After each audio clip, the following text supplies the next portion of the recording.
Well, remember when 488 grocery stores closed here in Indianapolis? Well, their departure created what's called food deserts. That's when people have to go outside of their own neighborhood just to shop. Well, Congressman Andre Carson announced today some brand new legislation to provide assistance to people who live in these food deserts. In fact, a report named Indy the worst in the country for deserts. If Congressman Carson's bill is passed, the Department of Agriculture will provide grants to each and every state. Then the state will give out loans to for-profit or nonprofit businesses to open a grocery store in an underserved area. Overnight, thousands of Hoosiers lost access to the only grocery store they had available.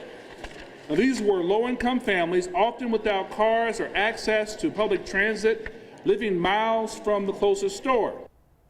So what is it really like to live in a food desert? We decided to send our own Kevin Rader to find out today, and he joins us live from 29th and Sherman with more on that story. Kevin. Yeah, this $8 grocery store closed behind me after 58 years in this neighborhood. One resident, Maxine Thomas, knew what that would mean. She was gravely disappointed. So she posted on the door here a simple note that said, "If you need a ride to a grocery store, let me know." Well, they're letting her know. Hello, how are you?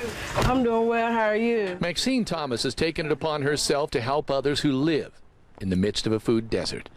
Today, she's picking up a neighbor on the near north side of Indianapolis on Ruckle. This is my neighborhood. I grew up here. The day of the store closing, it was just, my heart sunk in, because I'm thinking, how are these people going to get to the store? The $8 grocery store had served the neighborhood for 58 years. Now, if residents want fresh produce, they have a long walk or a long wait for the bus.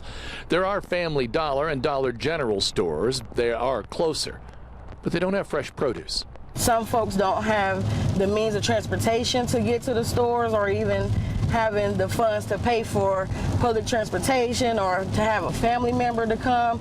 And so I felt like it was something that I needed to do. I didn't know what, I didn't know how, but I knew I had a vehicle, and it was a start. Today, Ethel McClure needed to get groceries. So we don't have a grocery store. Thankfully, she got a ride from Maxine. Do you have transportation? Could you hop a bus or anything to get here? Or how much of it is that a pain, or what is that? Well, sure, because you got to get up and down with the groceries on the bus. Right. Yes, it would. Yes. And see, I'm up in my 80s. At 82, she doesn't need much. Her husband wasn't feeling well today, so she's on her own. So you're right in the middle of a big city with nowhere to shop. That's right. Right. So it'd be fine if they would put a grocery store right there, back there again. We'd appreciate it so much.